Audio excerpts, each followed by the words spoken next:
Okay, let's talk about management.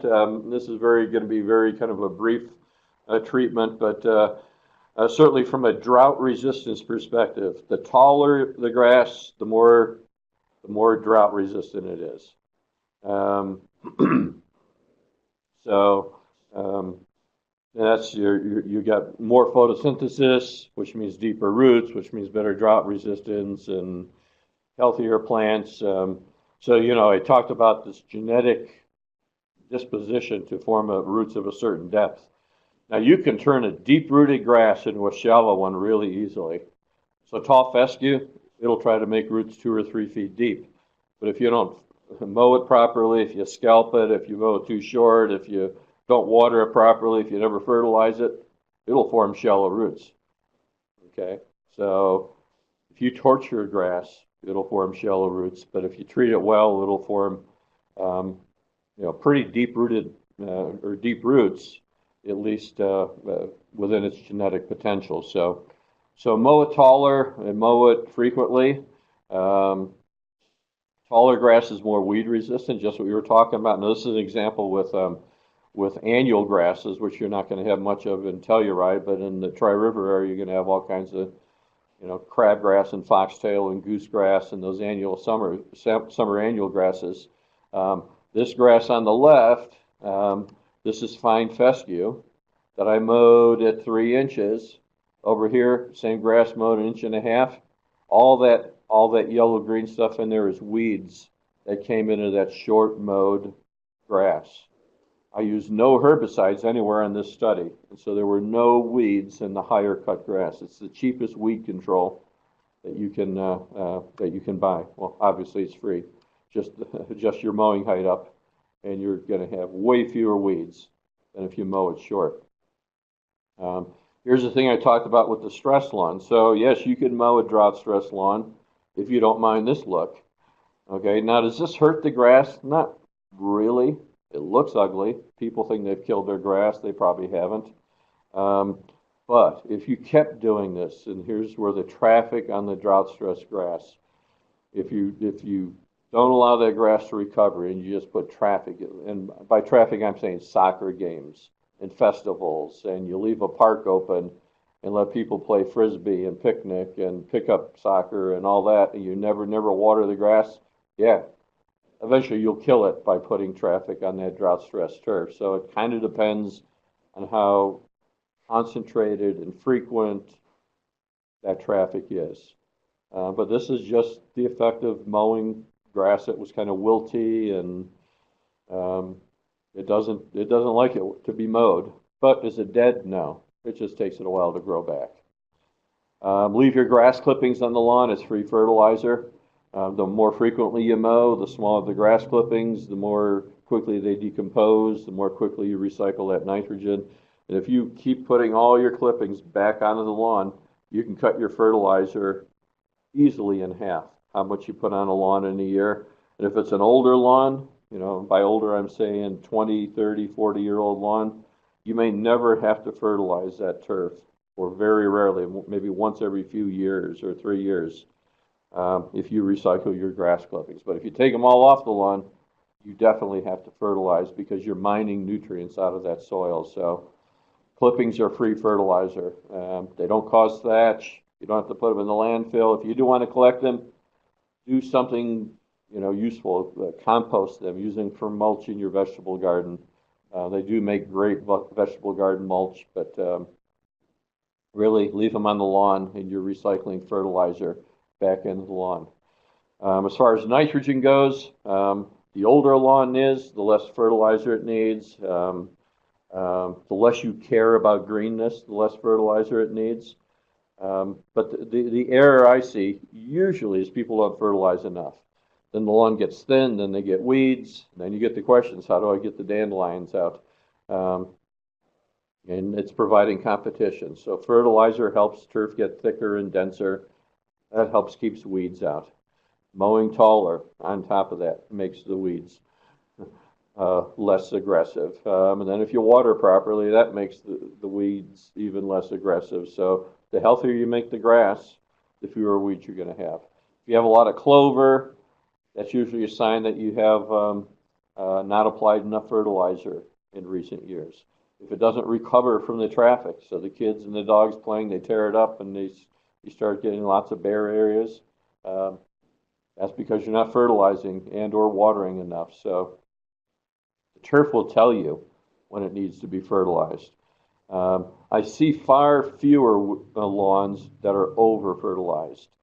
This is, where the lawn geeks are, the people that are in a contest to have the best lawn in the neighborhood. They overdo things. I see not a whole lot of those lawns.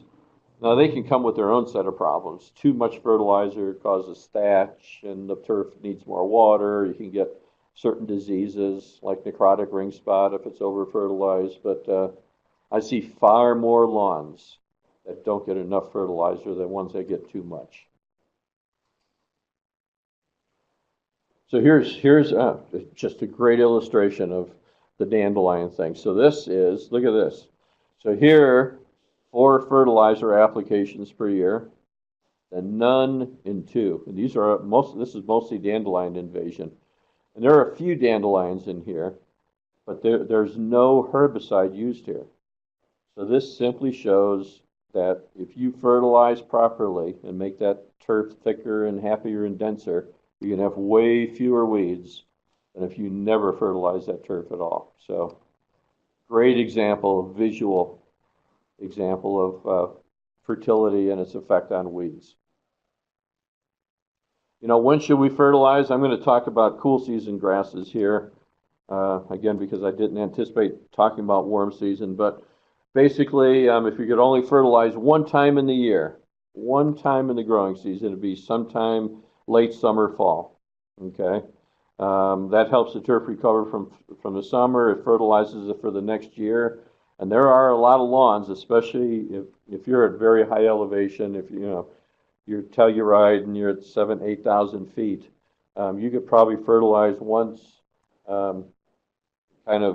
sometime in August, I would say, like August 15th. Watered in real well, and that might be enough fertilizer for an entire growing season at high elevation, simply because you have a very abbreviated growing season. Here in the Front Range, you probably have to fertilize once in the fall and again once in the spring, like what I'm showing here, kind of late spring, early summer.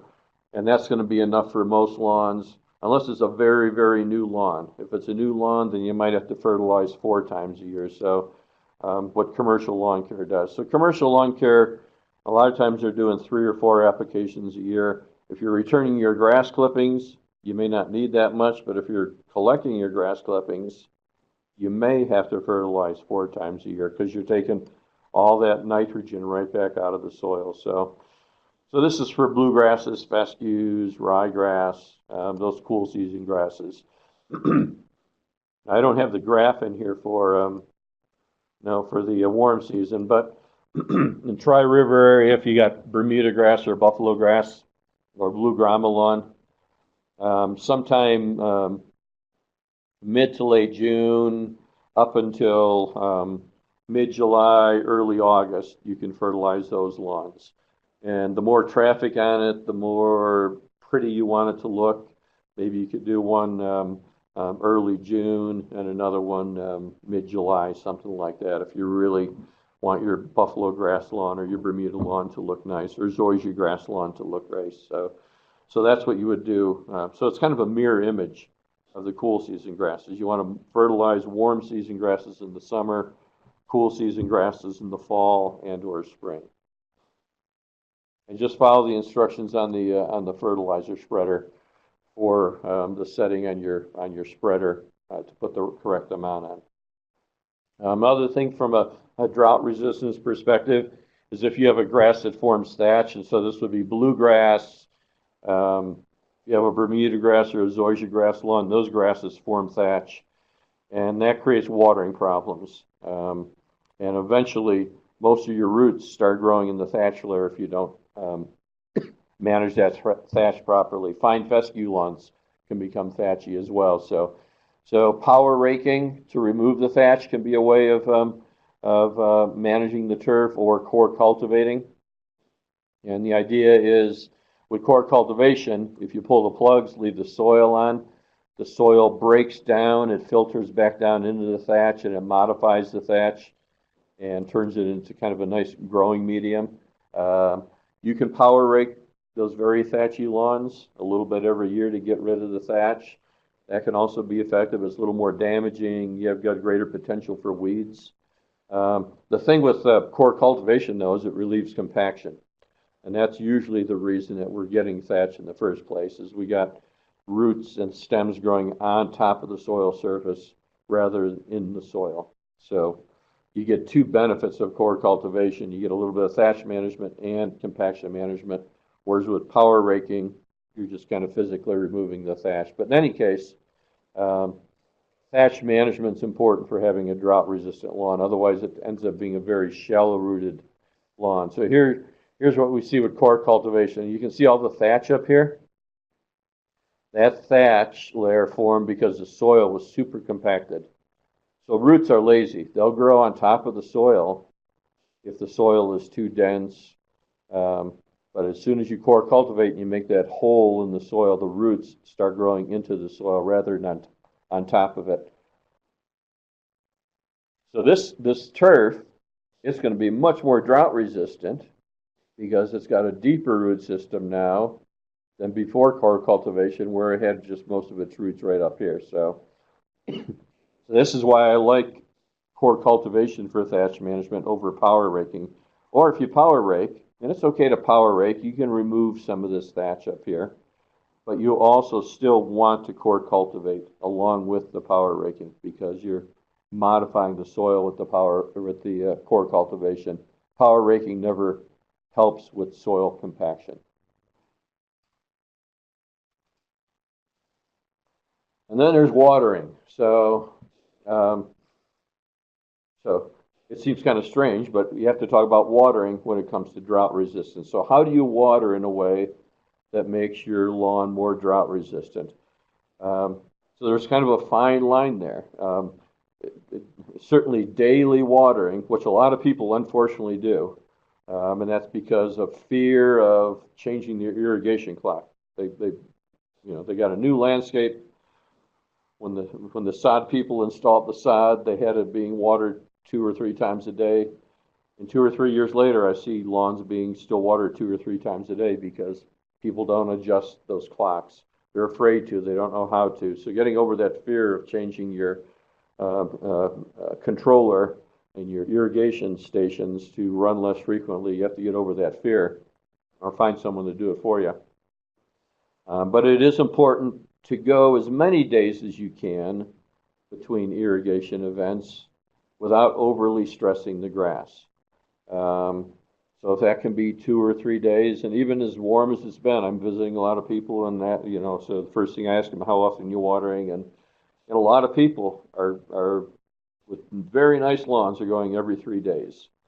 But certainly if you can go every other day, it's way better than going every day because the everyday watering kind of keeps a constant moisture level in that plant, which is not a terrible thing, except the plant gets acclimated to that. And I don't like to use the words hooked on it, but some people do. But that plant has got a little bit less drought resistance than a plant that can go every 2 or 3 or every 4 days without water. Now, that little bit of drought stress between irrigation events or between rainfall and the next time you water, that little bit of drying actually slows down the plant's water use rate. So it is a water conservation tool to extend that interval between your watering days. And cumulatively, that can result in maybe 1 or 2 fewer waterings over a growing season. And when you start considering how many hundreds or maybe thousands of gallons of water one watering event on your lawn is, that's a substantial amount of money if you can save 1 or 2 a year. So try to extend that watering interval as much as possible without overly stressing the turf. Now, how do plants use water and why do they use water? They use water in response to these 4 factors. So it's air temperature, how bright the sun is, and how many hours of sun we have during the day, how strong the wind is, and what the relative humidity is. So think about Colorado. We have dry air, low relative humidity. It's almost always breezy. It's almost always sunny, and it's almost always warm. So when you consider these are the four factors that drive water use, or evapotranspiration, as we call it, we tend to have pretty high ET rates, and they will rival the ET rates in, say, a place like Phoenix, Arizona. So yesterday we reached 100 degrees in Fort Collins. Phoenix, Arizona, I saw reached 101. Our ET rates, I guarantee you, were very similar between Phoenix and Fort Collins. They were probably upwards of maybe a half an inch, or maybe almost 0.6 inches of water, which is usually 2 or 3 days of water use around here. But it was windy, it was really hot, it was sunny absolutely all day, and there was no humidity. So that makes the ET rate, the plant water use rate, really high. So people who were used to watering every 3 days, and if we had 3 days in a row like that, 100-degree stuff, they would start to see some toastiness in their lawns. So if they're smart, they're watching their lawn and say, ooh, maybe 3 days is going to be too much. We'll do every 2 days. So you can fine tune it if you pay attention to your lawn. That's the key. So how do you know when your lawn needs to be watered? One of the signs is something we call footprinting. And this is where the grass lays down after you've walked on it and it doesn't spring back right away. And you can go look at that lawn 3 or 4 hours later and see where every footprint is. Maybe your kids or whatever are out playing, you can see their footprints. That's a sign that the turf needs water. Another one is kind of a blue-green discoloration. I don't know if I have a picture here. Yeah, right here.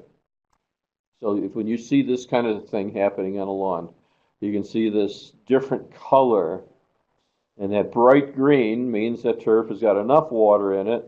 This color means the turf's getting a little bit droughty, a little bit toasty, a little bit wilty, that kind of thing. And incidentally, if this lawn was mowed, this is where you might see the wheel tracks on this part, but then over here you wouldn't see it because that part of the lawn's not drought stressed. So in either case, the footprinting or this type of thing, those are the signs that it needs to be watered. When it turns brown and scorched and makes crunchy sounds when you walk on it, that's probably a little too far. So you want to be kind of here where you get this discoloration, the footprinting, the blue, wilty kind of coloration, this kind of thing. And then that's when you put a bunch of water on. And I tell people put like an inch of water on, 3/4 of an inch, let it soak in, and then don't water again until you see that thing happening. So that means putting your irrigation clock on manual, or if you're what I love to call a hose dragger. Being a hose dragger turns you automatically into a very a water conserving turf manager, because you have to work at watering your lawn, and you're just not just going to say, hey, it's Wednesday, it's my day to water. I'm looking at the lawn, it doesn't need to be watered, so I'm not going to water until tomorrow, that kind of thing. How do we know when we're watering too much? I think most people know this. We got squishy, soft turf. But some of the things that people don't know is if you water too much, you're going to have to fertilize more. You have to mow more. You're going to get more soil compaction. You got poor drought resistance. That grass is not drought preconditioned. So if for some reason then you have to turn the water off, boom. That's when you start losing grass to drought, is when it doesn't have that kind of that tolerance to a little bit of drought. And it's kind of like, not that I would ever do it, but those of you who run 5Ks and marathons, you have to train for that, and you have to get conditioned for it, and you can't expect yourself to do very well or maybe even survive running a marathon or a 5K if it's the first time you've run in 20 years, that kind of a thing.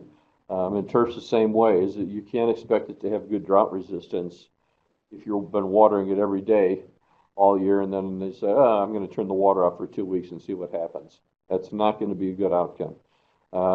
We'll get some more diseases and more types of turf insects and more weeds with higher watering, and then certainly too much water, we're going to get higher water bills. So lots of negatives to excessive water. This one disease that we see, necrotic ring spot, it's always, always, always. This is associated with overwatering. This is a root rot fungus. Roots don't rot when you get some drying in between water events. So it's only those lawns that get watered daily or every other day that we see this disease on. So lots of problems with overwatering. On the other hand, if you don't water enough, then you can get, the turf could die if it's tall fescue. You get more of those weeds that don't care if you water ever again because they're very drought resistant. You get the traffic problems on that drought stress turf. You get certain diseases that are more common on droughty turf. And then some insects actually encouraged by drought stress. So like most things in life, moderation's the key. Somewhere in between too dry and too wet, and that's every lawn's going to be different. If you have shade, you might have lower water use rates. But if you have shade, and it's because of a big tree, well, the tree is taking water out of that lawn, so you have to consider the tree when you're watering that lawn. You're not just watering the turf, you're watering the tree and the turf. Yeah, so San Miguel, your underwatering restriction. So some of the things you can do. This is what I tell people when you're underwatering restrictions. Number one, water when the restrictions allow you to water. So if they say you can water once every 2 weeks, take advantage of that. In the very least, what that does is it keeps some water in the crown of the plant. It keeps the crown, which is where the growing points are, it keeps them a little bit hydrated. If it's watering restrictions by address or address and day of the week, whatever pattern they use. Odd addresses can water on these days. Even number of addresses can water on these. They're telling you when you can water and for how long you can water. Then take advantage of that. Okay, that's what's going to be better for your turf. But also remember your trees. It's going to really help your trees. Even if they allow supplemental watering of trees during water restrictions, I would do the tree watering the way they say do the tree watering and do the lawn watering on top of that. It's only going to benefit those trees. So again, the old saying is, how long does it take to replace a 30-year-old tree? Well, 30 years. If the lawn gets damaged, it's easy enough to resod or reseed. You can get a lawn back pretty quickly, but you don't want to risk injuring your trees in your landscape. So keep that in mind. Take advantage of that. If you are going to be in long-term water restrictions, I wouldn't not fertilize, but I would not over fertilize. So fertilizing, interestingly, and this is some fairly recent research, fertilizing can make your turf a little more drought resistant. Probably because it just makes it or increases a little bit more root production, and it increases photosynthesis, which then the plant stores energy and it forms more green leaves and that type of thing. But you just want to avoid excessive nitrogen fertilization. And again, probably the biggest thing is when you're under water restrictions, just to avoid that turf injury, is maybe reduce the amount of traffic if you can. But again, I wouldn't tell your kids you can't go out and play. I wouldn't say to the dog you can't go out and play on the lawn. But maybe do that play in the cooler times of the day. Wait till there's some shade or whatever that type of thing might be. I probably wouldn't core cultivate or aerate a drought stress lawn, because putting those holes in there is just letting a lot of water out of that turf system. So it's kind of minimizing but not eliminating your turf management.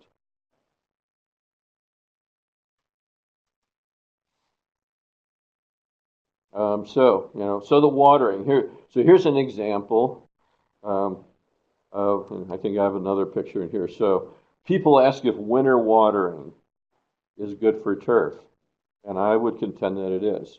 So I went to look at this landscape mainly because they lost a lot of their trees and shrubs. This is because they didn't winter water those. But it was a great photo, and you can see where the water's coming from. Just a little bit of water that came from little bits of rain. It was enough to keep that grass pretty healthy. And you can see this is early spring, so it's before trees are leafing out. So they're concerned where their evergreens, their upright junipers, and some of the other evergreens in their landscape. But it was a good photo opportunity to show that winter watering can benefit the turf. It can, and anytime the turf's green, it's photosynthesizing. So this turf's likely a little bit healthier. It's forming roots in the spring a little bit sooner than this turf that is brown and dormant. So winter watering can be effective. Winter watering can be very important if you're in those parts of the state where you have mite injury. So the Front Range, this can be a really big problem. I know you have them in the Tri River area. I don't know in the mountains if mites are much of a problem. Actually, snow mold's going to be more of a problem for you than mites. But this is mite injury, and this can be totally 100% prevented simply by watering once or twice a month. And I'm not saying hours and hours. I'm saying a few minutes of water a few times during the winter.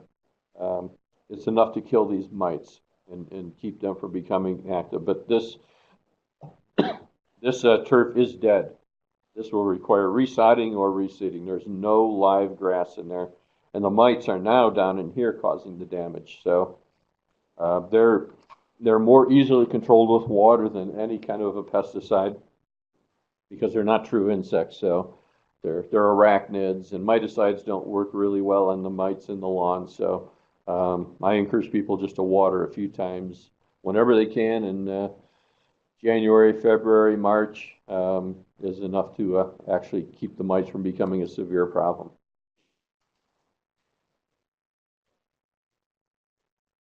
Just some more pictures of mite injury from last year. And again, you can see, it's kind of hard to tell here, but you can see where the downspout is. Look at where the grass is healthy here.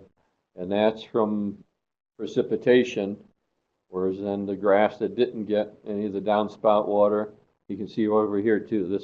This grass where the downspout kept the mites from injuring the turf, but this is all dead from the mites. So a little bit of winter watering can help prevent some of those problems. Here's the ascochytal leaf blight. So this is, again, the traffic on drought-stressed turf. Is it going to kill the grass? No, not a few times. But if you did this every day, kind of traffic for weeks on drought-stressed turf, you might start to kill it.